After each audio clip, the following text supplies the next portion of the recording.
विनय मंगल करण वीतरागविद्या नमो ताहि जाते भये अरहंता महान करि मंगल करि हो महाग्रंथ कर्ण को काज जाते मिले समाज सब पावे निज पदराज पावे निज पदराज।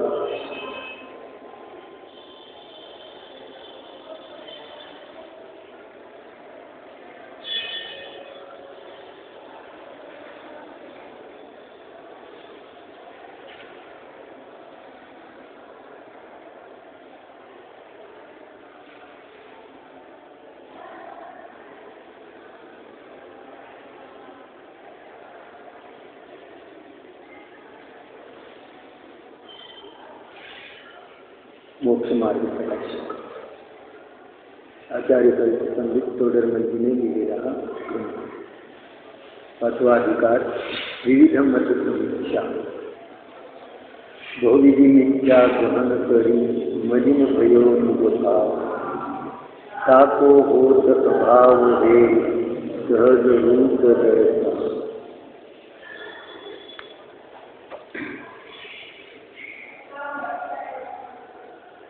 नंबर 107।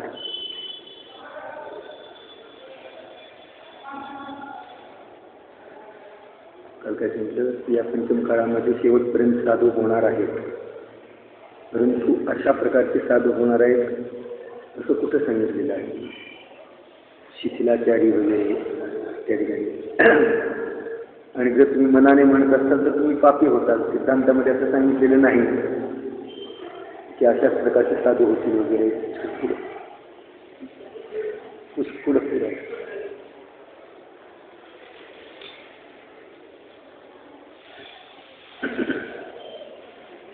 तर त्या ठिकाणी साधू होतील, परंतु कसे होतील?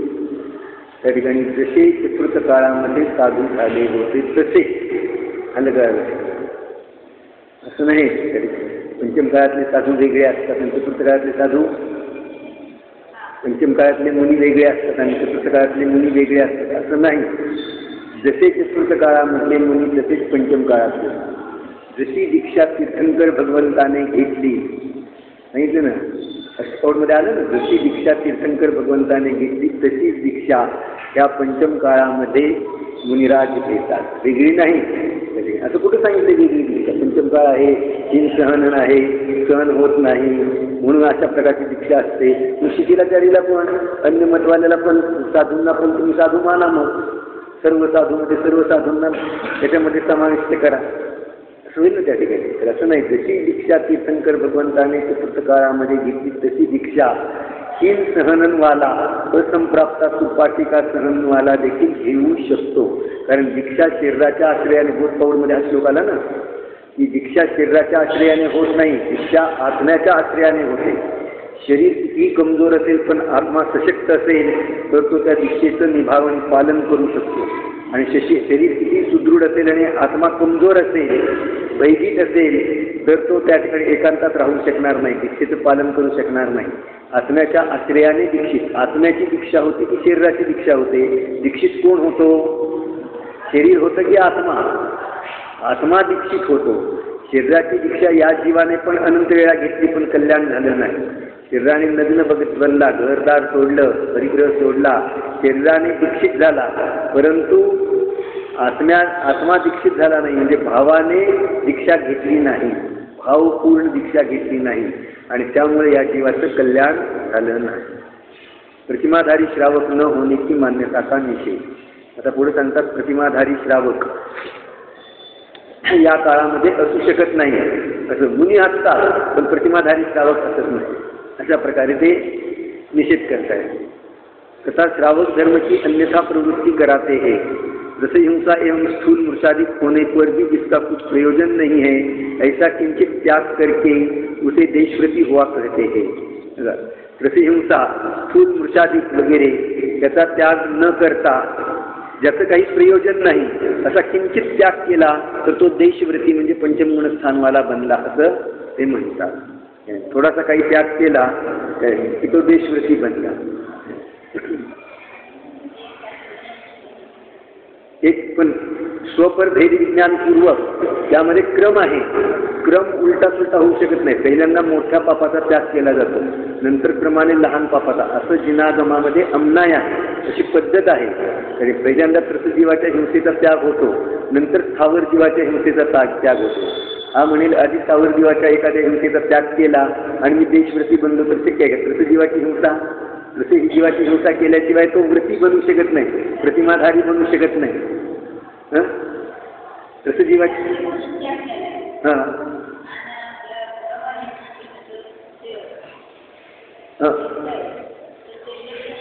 त्रसजीव रात्री भोजन करण्यामध्ये त्रसजीवाची उत्पत्ती आहे.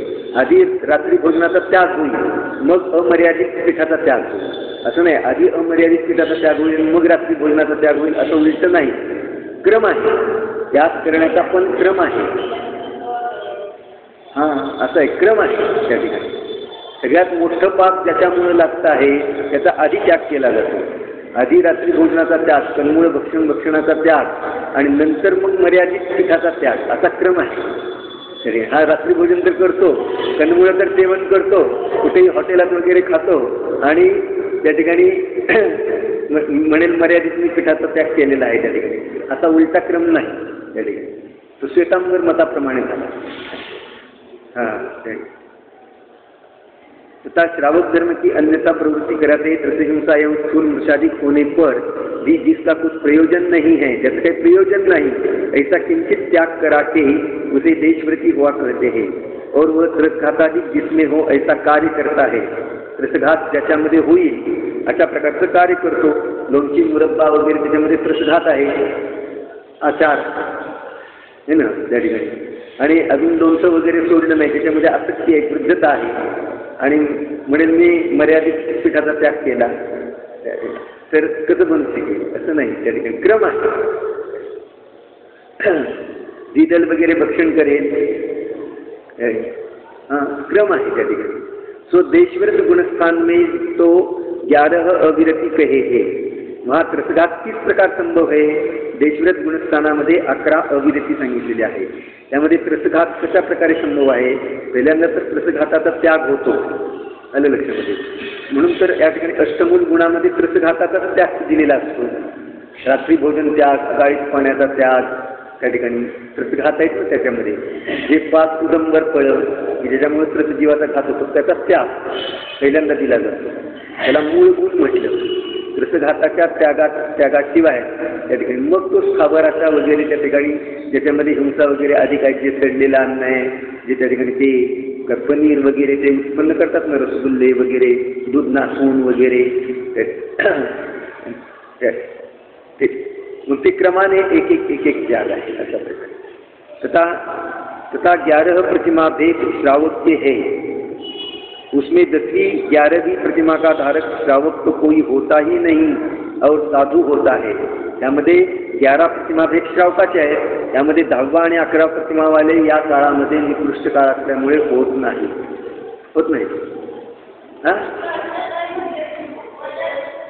तुम्ही म्हटलं की नाही आता 10व्या असं श्वेतांबर मानत आलं. 10व्या 11 प्रतिमाधारी या काळामध्ये होत नाही, निकृष्ट काळ असल्यामुळे, आणि मुनी होता असं बोलत आहे. 10वीं 11वीं प्रतिमाधारक श्रावक तो कोई होता ही नहीं और साधु होता है. तब पूछते हैं कि प्रतिमाधारी श्रावक किस काल में नहीं हो सकते? तो देखो, श्रावक धर्म तो कठिन और मुनि धर्म सुगम, ऐसा विरुद्ध कहते हैं. 10व्या 11व्या प्रतिमाधारी श्रावक होत नाही म्हणजे श्रावक धर्म कठीण आहे आणि मुनी होतात म्हणजे मुनी धर्म सुगम आहे असं ते मानतात. ऐसा विरुद्ध कहते हैं. तथा 11वीं प्रतिमाधारी को थोड़ा परिग्रह, मुनि को बहुत परिग्रह बतलाते हैं. 11व्या प्रतिमाधारीला थोडा परिग्रह आणि मुनींना ज्यादा परिग्रह ते सांगतात. सो ऐसा संबंधित वचन नहीं है, असं वचन होऊ शकत नाही. फिर कहते हैं यह प्रतिमा तो थोड़े ही काल पालन कर छोड़ देते हैं, परंतु यह कार्य उत्तम है तो धर्म बुद्धि ऊंची क्रिया को किस दे छोड़ेगा. जर मुनीपणापेक्षा देखील 10-11वी प्रतिमा तुम्ही मोठी मानता तर उत्तम कार्य सोडून तो मग परत निकृष्ट कार्य कशाला करेल. ऊंची क्रिया को छोड़कर उत्तम कार्य है तो धर्म बुद्धि ऊंची क्रिया को किस लिए छोड़ेगा और नीचा कार्य है तो किस लिए अंगीकार करेगा. यह संभव ही नहीं है, हे शक्य नाही. या ठिकाणी उच्च कार्य एकदा अंगीकार केलं त्याच्यामध्ये जर त्याला आनंद येतो आहे तो सोडेल कसं. आलं लक्षामध्ये. आनंद येत नसेल तर त्याला ती उच्च कार्याची महिमा अजून आलेली नाही, तो उच्च कार्य करतच नाही. कसं आहे, धर्मामध्ये जितकं जितकं उच्च कार्य करेल तितका तितका आनंद येत असतो. त्याचं फळ आनंद आहे ना. असं नाही व्रत घेतलं प्रतिमा घेतली तर त्या ठिकाणी मग क्लेश येत आहेत, जास्त कष्ट होत आहेत त्या ठिकाणी, असं नाही. उलट आनंद द्विगुणित होत जातो, आनंद वाढत जातो. आणि जर आनंद वाढत नसेल तर त्याची काहीतरी चूक होते आहे. असं आहे. व्रत उपवास नियम संयम पालन करतोय त्याच्यामध्ये क्लेश नाही त्या ठिकाणी, तर आनंद आहे. आनंदाचं ते कारण आहे, आनंदाचं ते बीज आहे आणि त्याचं फळ आनंद आहे. धर्म आनंदाचं कारण आहे आणि त्याला तो दुःखदायक मानेल, त्याच्यातून दुःख येतं मानेल. आता मी सोडून देतो, बास इतक्या दिवस मी आता पालन केलं, आता मी सोडून देतो, तर त्याने ते कार्याचं स्वरूपच जाणलं. त्याने अन्यथा कार्य केलं, त्याने धर्म केलाच नाही असं मानावं लागेल. स्वरूप समजून काय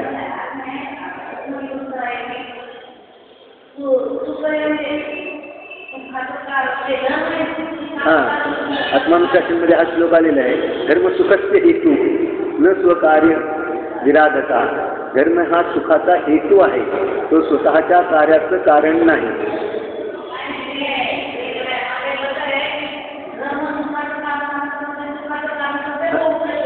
ते दुःखाच्या स्वतःच्या कार्याचा विराधक असू शकत नाही. अशा प्रकारे महाराजांच्या कॅलेंडरमध्ये पण हे वाक्य आहे. धर्म सुखस्य हेतू असा त्याच्यामध्ये पण श्लोक आलेला आहे. आणि तो स्वकार्याचा विराधक म्हणजे स्वतःचं कार्य सुख, ते पण आहे.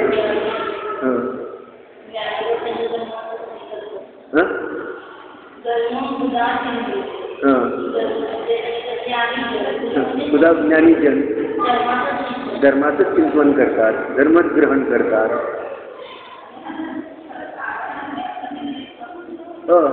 म्हणजे धर्म सुखाचं कारण. धर्म कशासाठी करायचा, कोणासाठी करायचा, त्या धर्माचं स्वरूप काय आहे, धर्म करत असताना बाह्य क्रिया कशा असतील, त्याची साधन सामग्री बाह्य कशी असेल, अंतरंग साधन सामग्री कशी असेल, या सगळ्या गोष्टीचा विचार केला पाहिजे. रूढी परंपरा नाही. त्या ठिकाणी मंदिरात आल्याने धर्म होतो तर मंदिरात आल्यानंतर काय केलं पाहिजे, त्याची विधी आहे ना त्या ठिकाणी. त्या विधीने धर्म करेल तर त्या ठिकाणी आनंद येईल आणि त्या विधीने करणार नाही तर आनंद येणार नाही. त्या ठिकाणी पूजन अर्चन करेल, व्रत उपवास करेल, पण त्या विधीपूर्वक म्हणजे त्या ठिकाणी धर्माचं लक्ष करून, आपल्या स्वभावाचं लक्ष करून करेल तर आपला पहिला श्रद्धा गुण पलटे त्या ठिकाणी. सुख येत आहे, निश्चित धर्मात सुख आहे, दुसऱ्या कशात सुख नाही. व्यापार धंदा करण्यामध्ये सुख नाही, रंगरागामध्ये सुख नाही, धर्मामध्ये सुख आहे. अशी त्याची बुद्धी म्हणजे श्रद्धा पहिल्यांदा निर्मळ होते, मग बाकीचे गुण निर्मळ व्हायला लागतात. नुसतं या ठिकाणी आलं, पूजा केली, अमुक केलं, तमुक केलं आणि निघून गेला, त्यामध्ये त्याने काय होणार आहे. तुझी श्रद्धा गुण सुद्धा निर्मळ झाला नाही तर बाकीचे गुण केव्हा निर्मळ होणार. पहिले श्रद्धा गुण निर्मळ होणं आवश्यक आहे की धर्म सुखाचं कारण आहे, धर्म सुखाचा हेतू आहे. हे असा धर्म 3 लोकांमध्ये सुख देणारा आहे की ज्याला चक्रवर्ती इंद्र देखील त्याचं पालन करतात, त्याच्यासाठी आतुर आहे धर्म करण्यासाठी.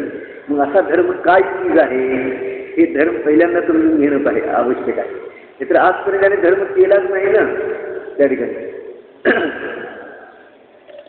धर्माच्या नावावर अनेक क्रिया केल्या त्या ठिकाणी, परंतु आनंद आला नाही, श्रद्धा पलटली नाही. श्रद्धा गुणामध्ये देखील बदल झाला नाही त्या ठिकाणी. रोजच्या रोज ह्या क्रिया वर्षानुवर्ष करत राहिला परंतु श्रद्धा गुण पलटला नाही तर म्हणजे धर्म म्हणजे असा धर्म करून तुला काय फायदा आहे. तरी पहिले श्रद्धा गुण निर्मळ कर त्या ठिकाणी. निर्मळ झाला पाहिजे अशा कशाला शुभक्रिया कुठं आहेत त्या ठिकाणी. हां हां आचार्य त्याला पुण्य म्हणतात. आचार्य त्याला पुण्यच म्हणतायत. आचार्य धर्म म्हणतच नाही. कुठल्याही शास्त्रामध्ये त्याला धर्म म्हटलेलंच नाही. पुण्यम ही जिनेहिम शासने भण्यम. स्पष्ट शब्दामध्ये सांगितलं. पुण्यम ही पुण्यच ही लावलेलं आहे. जिनेहिम जिन शासनामध्ये त्याला पुण्य म्हटलेलं आहे. आणि जो मोहक्षोभरहित आत्म्याचे परिणाम आहेत त्याला धर्म म्हटलेलं आहे. जैन धर्मात उत्पन्न झाला पण त्याला धर्म काय आहे हेच माहीत नाही. त्या ठिकाणी धर्मापासून वंचितच राहिला तो. त्या ठिकाणी धर्म एव तव कर्तव्य. धर्म एव तव कर्तव्य. धर्म हे तुझं कर्तव्य आहे. क्रिया आहे. कर्तव्य आहे. करण्यायोग्य असं. हा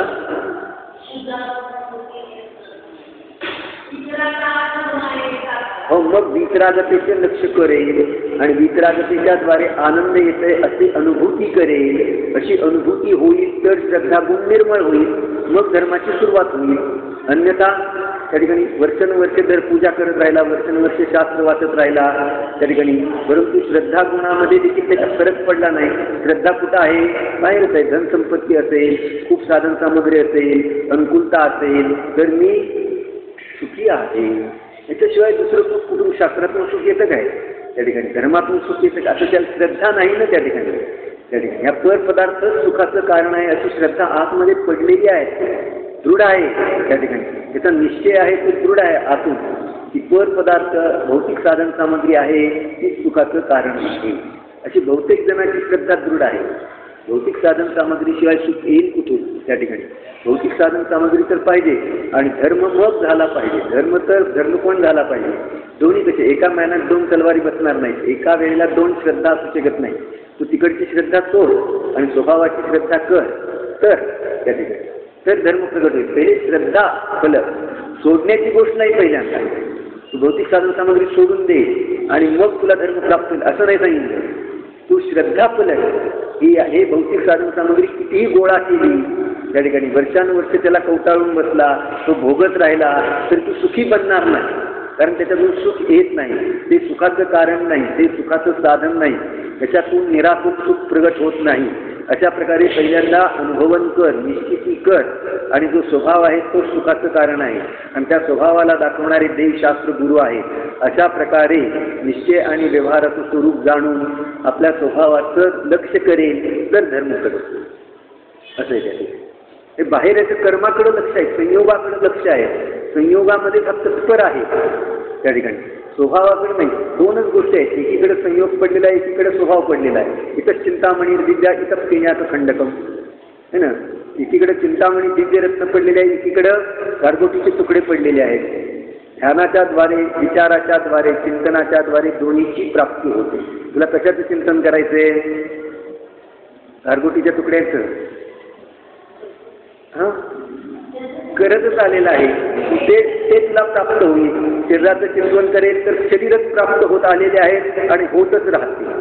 ज्याचं चिंतन करेल ते तुला प्राप्त होत राहतील. कारण हा चैतन्य चिंतामणी आहे. ज्याचं चिंतन करतो त्याची त्याला प्राप्ती होते. आत्म्याला चैतन्य चिंतामणी म्हटलेलं आहे ना. ज्याचं चिंतन करेल त्याची त्याला प्राप्ती होते. चिंतत चिंता रैन अचिंत्य शक्ती स्वयमेव देव चिन्मात्र चिंतामणी एष यस्मात् सर्वार्थ सिद्धात्मतया विदत्ते ज्ञानी किमन्यस्य परिग्रहेण. हा चैतन्य चिंतामणी आहे. गारगोटीच्या तुकड्याचं जर चिंतन केलं तर त्याला गारगोटीचे तुकडे मिळतील. आले लक्षामध्ये. आणि चिंतामणी रत्नाचं चिंतन केलं तर चिंतामणी रत्न प्राप्त होईल. अतिंद्रिय सुखाचं चिंतन केलं तर अतिंद्रिय सुख प्राप्त होईल. इंद्रिय सुखाचं चिंतन केलं तर इंद्रिय सुख प्राप्त होत राहतील. प्राप्त होत आलेले आहेत आणि तेच प्राप्त होत राहतील. ज्याचं चिंतन करेल ते प्राप्त होईल असं आहे त्याने.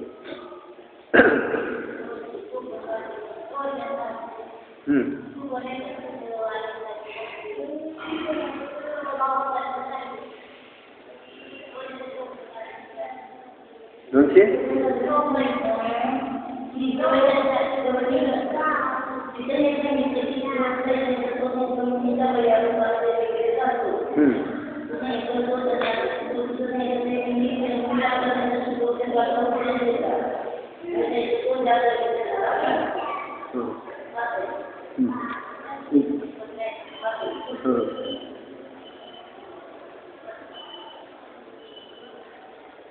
तर या ठिकाणी श्रावकाला 11वीं प्रतिमाधारी को थोड़ा परिग्रह, मुनि को बहुत परिग्रह बतलाते हैं तो संबंधित वचन नहीं है। फिर कहते हैं यह प्रतिमा थोड़े ही काल पालन कर छोड़ देते हैं, परंतु यह कार्य उत्तम है तो धर्म बुद्धि ऊंची क्रिया को किस लिए छोड़ेगा?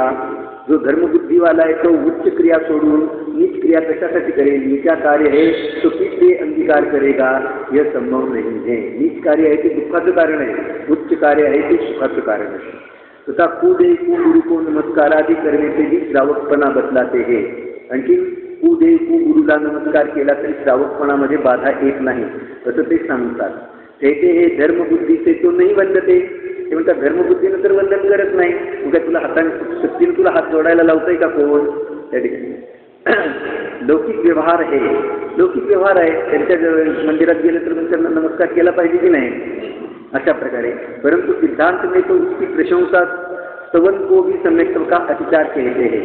परंतु सिद्धांतामध्ये कुदेव कु गुरुची प्रशंसा करेल, स्तुती करेल वगैरे त्या ठिकाणी तर त्याला सम्यकता अतिचार म्हटलेला आहे। और गृहस्थों को भला मनवाने के अर्थ वंदना करने पर भी कुछ नहीं कहते, आणि गृहस्थ वगैरे त्या ठिकाणी स्वतःला चांगलं मांडण्यासाठी वगैरे त्या ठिकाणी वंदना वगैरे करेल तर त्या ठिकाणी काही मानत नाही। त्या ठिकाणी म्हणजे कुदेव कु गुरुला वंदन करणं वगैरे कसा करेल तो?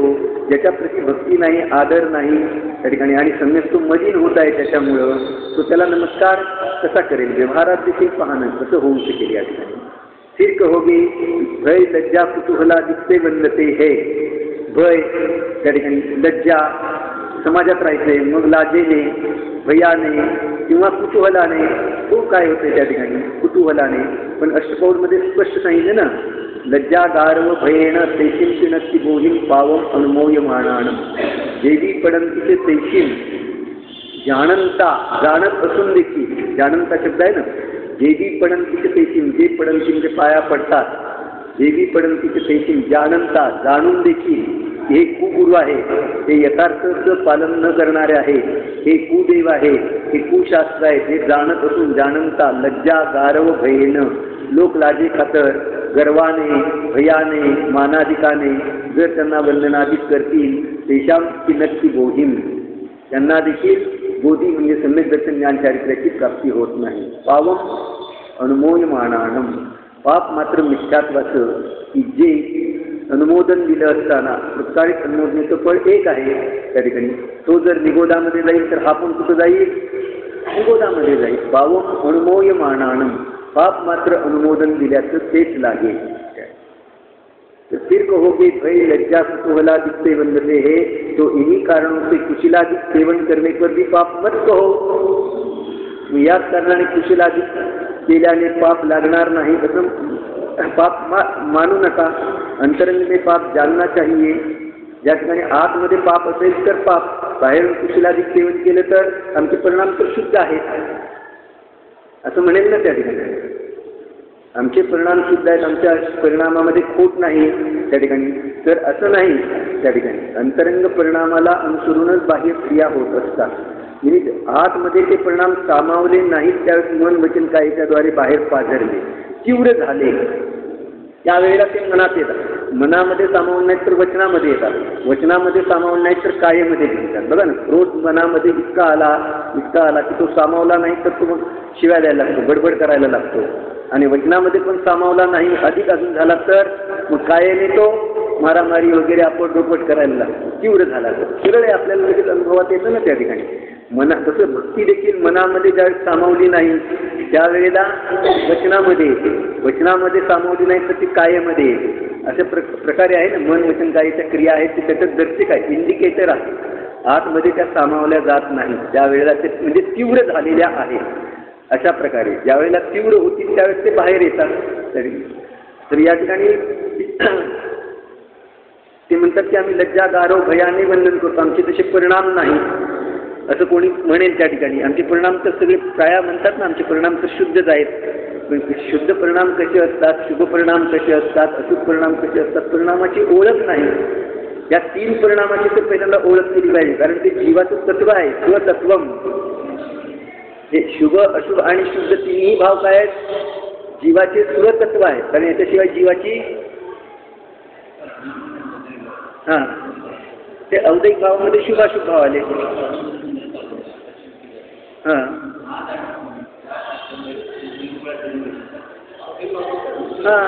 परिणामाची ओळख नसते. पुष्कळशा जीवांना परिणामाची ओळखच नसते. आत्मा कोणते परिणाम करू शकतो आणि कोणते परिणाम करू शकत नाही याचं पण भान नाही. आत्मा तर एक ज्ञानमय परिणाम करू शकतो. शुभ अशुभ परिणाम देखील आत्मा करत नाही, करू शकत नाही. एक कर्मजनित आहे, कर्माच्या निमित्तात उत्पन्न होणारे आहे. याचं ज्याला भान आहे तो ज्ञानी बनला. पुढे दिलं ना मग, कर्म करना ज्ञानियों को उचित हो सकता नहीं, तो भी अरे दुर्भुक्त जो वे. समयसारमध्ये 151 कलेश आहे, 151. तो भी अरे दुर्भुक्त, तो भी अरे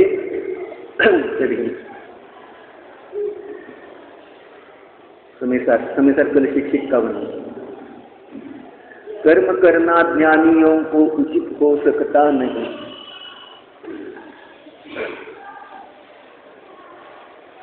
पुण्य पाप अधिकारातला हा कलेश आहे.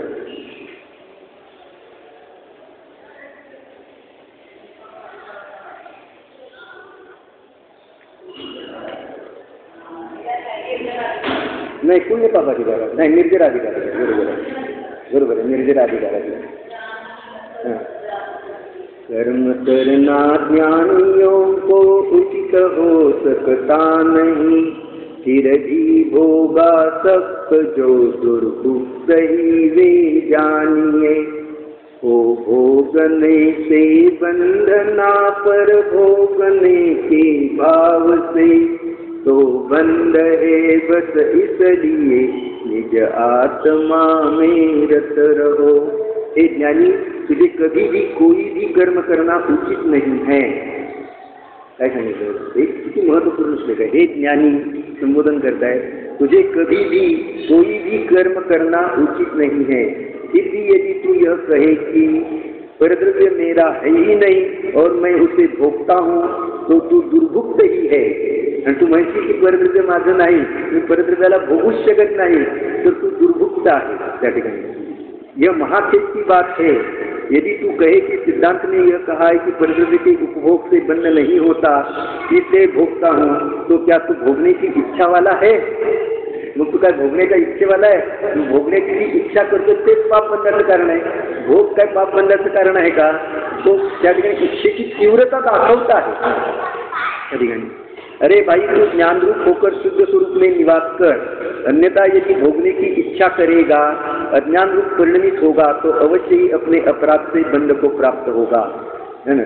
तू आपल्या शुद्ध स्वरूपामध्ये निवास कर, आणि जर तू भोगण्याची इच्छा करशील तर अज्ञान रूप परिणामाने परिणमित होऊन अवश्य अपराधाने बंधाला प्राप्त होतील. भोगण्याची इच्छा आहे ना, त्याने भोगत नाही, कंदूल मत्स्याप्रमाणे भोगत तर नाही, पण भोगण्याची इच्छा.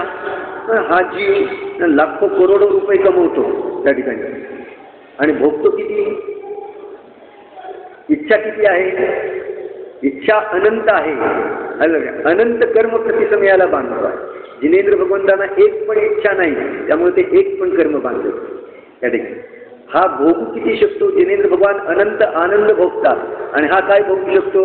काही भोगू शकत नाही. परद्रव्याला भोगूच शकत नाही. कोण भोगू शकत नाही? ज्ञानी.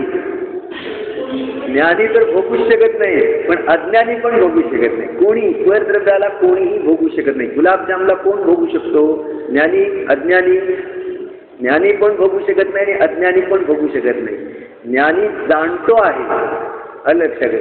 अज्ञानी रागाचं आस्वादन करतो आहे, भोगण्याचे भाव करून पाप भाव बांधतो आहे. भोगण्याची इच्छा करून, यामध्ये भोगण्याची जी इच्छा आहे तेच पाप बंधाचं कारण. हा जीव भोगापेक्षा दुर्भुक्त आहे ना. दुर्भुक्त ही वे जानिये. दुर्भुक्त म्हणजे भोगू तर शकत नाही, पण भोगण्याची इच्छा करून तो दुर्भुक्त म्हणजे पाप बंधाला प्राप्त होतो. तरी या ठिकाणी श्वेतांबर याच्यामध्ये म्हणतात की तो त्या ठिकाणी त्याला इच्छा नाही, त्या ठिकाणी देवशास्त्र गुरुला म्हणजे असं करायचं त्या ठिकाणी कुतूहलाने भयाने लज्जेने तो नमस्कार करतो. तर या ठिकाणी सांगितलं की इस प्रकार तो सर्व आचारों में विरोध होगा, परिणाम एक आणि बाहेर एक करेल तर त्याच्यामध्ये विरोध होईल. देखो मिथ्यात्व जैसे महापाप की प्रवृत्ती छुड़ाने की मुख्यता नहीं है. त्यांच्या ग्रंथामध्ये मिथ्यात्वासारखं महापाप सोडवण्याची तर मुख्यता नाही. और पवन प्राय की हिंसा ठहराकर खुले मुंह बोलना छुड़ाने की मुख्यता पाई जाती है. जे तोंडाला पट्टी बांधून बोलायचं झालं तर कारण त्याच्यामध्ये जीवाची हिंसा होते. म्हणजे मोठी हिंसा बाजूला ठेवली आणि छोट्या हिंसेचा त्याग केला. मुखपट्टी आणि ती पट्टी बांधलेली आहे त्याच्यामध्ये जीवजंतू अडकून मरतायत. ते 24 तास पट्टी बांधून ठेवायची सतत त्या ठिकाणी. बोलण्यापुरतं पण ते बांधत नाही. 24 तास त्या ठिकाणी सतत त्या ठिकाणी विसरून जाईल म्हणून पुन्हा एकदम बोललं जाईल. तुला एवढी पण सावधानता नाही, एवढा पण संयम नाही त्या ठिकाणी, तर तू धर्म कर्म कार्य कसं करणार. हा ती लहान पट्टी मोठी पट्टी आहेच ना, वेगवेगळी आहे. त्याच्यामध्ये भेद आहे. लहान पट्टीवाले वेगळे, मोठी पट्टीवाले वेगळे असे आहेत त्या ठिकाणी. हां असं आहे हे बघा. देखो मिथ्यात्व जैसे महापाप की प्रवृत्ती छुड़ाने की तो मुख्यता नहीं है. दिगंबर जैन धर्मामध्ये कसं आहे, पहिल्यांदा पुढे येणाऱ्या 7व्या अधिकारामध्ये जैन धर्म में तो ऐसी अन्याय है कि सबसे बड़ा पाप छुड़ाकर फिर छोटा छोटा पाप छुड़ाया गया है. 192 पढ़ना पड़ेगा.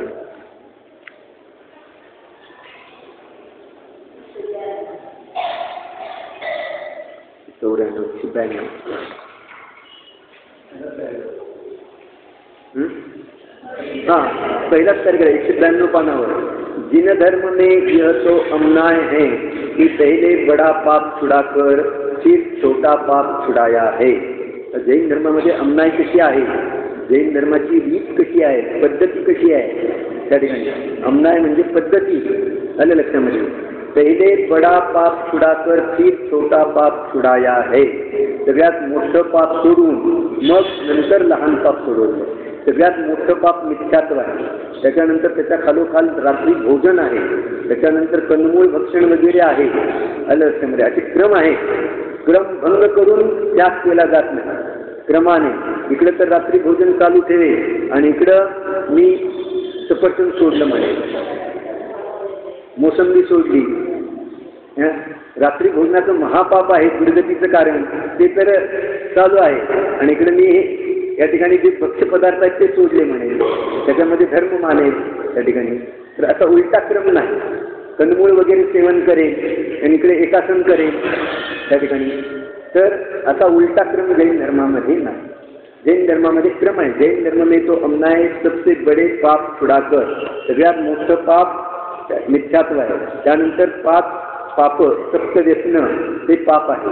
त्याच्यानंतर रात्री भोजन ते महापाप आहे. त्याच्यानंतर कंदमूळ भक्षण हे क्रमाने सोडलं पाहिजे या ठिकाणी. आलं का. फिर छोटा पाप छुड़ाया है. इस मिथ्यात्व को सप्त व्यसनादिक से बड़ा पाप जानकर पहले छुड़ाया है. या मिथ्यात्वादिकाला 7 व्यसनापेक्षाही मोठं पाप जाणून पहिल्यांदा सोडवले.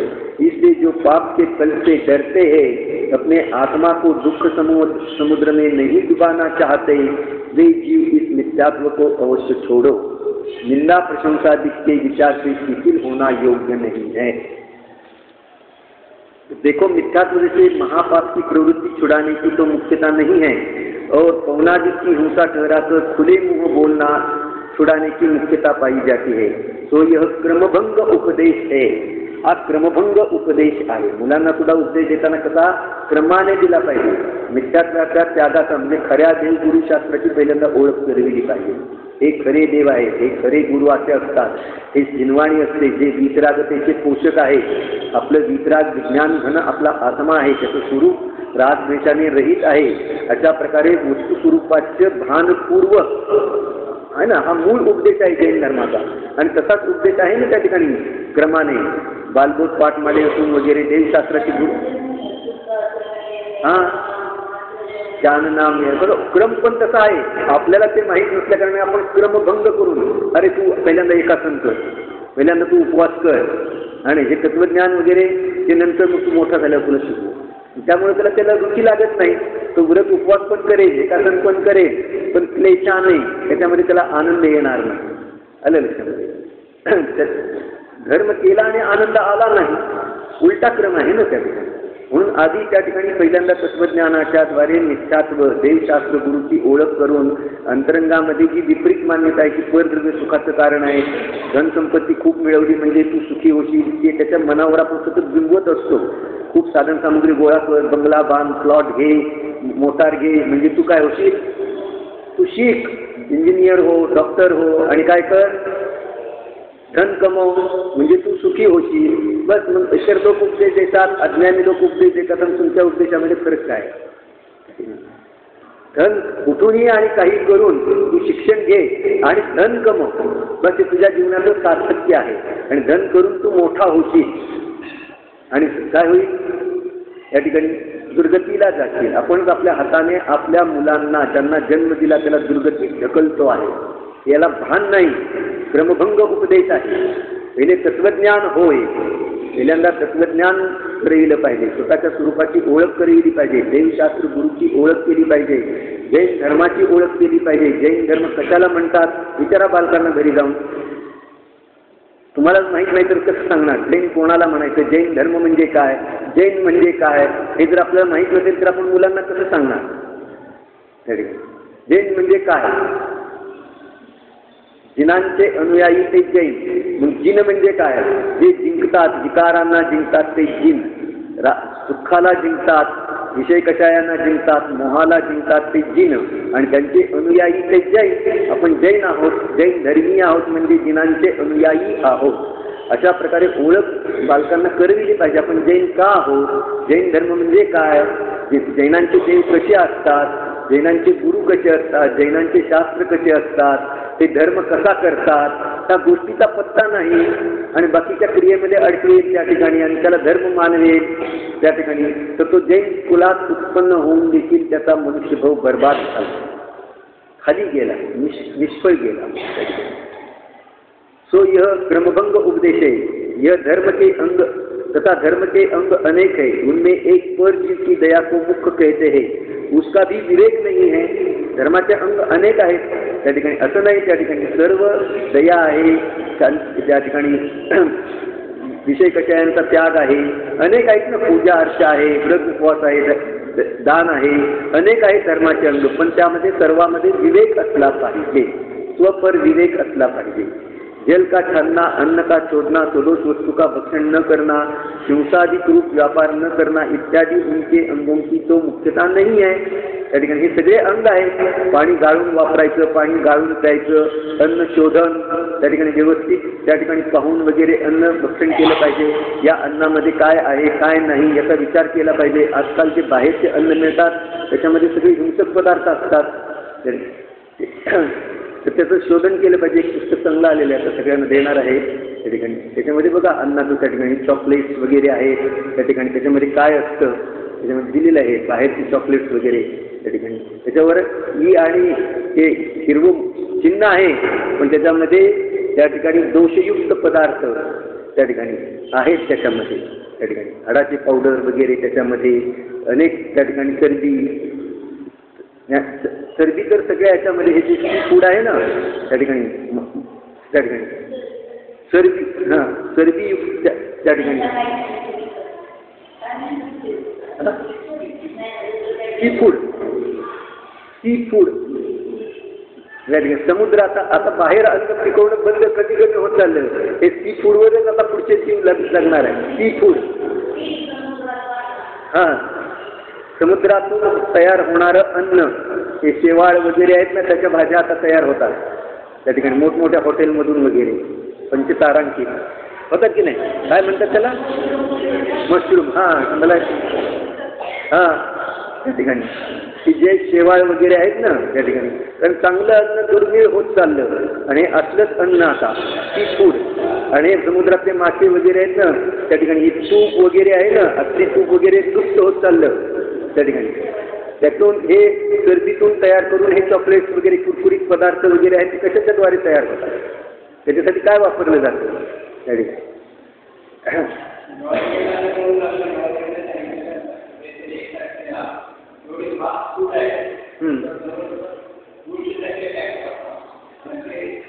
दोनशे नव्हे 500% बसवला तरी ज्याला त्याची रुची आहे ते खाणार बसवणार आहे की बरोबर आहे खाऊ नयेत म्हणून बरोबर आहे पण ज्याला रुची आहे तो 500% टॅक्स बसवला तरी दारू इतकी महाग झाली तंबाखू इतकी महाग झाली त्याच्यावर इतके टॅक्स बसवले तरी सुद्धा जे खाणारे आहेत ते सोडतायत का ठीक आहे उद्या चर्चा करू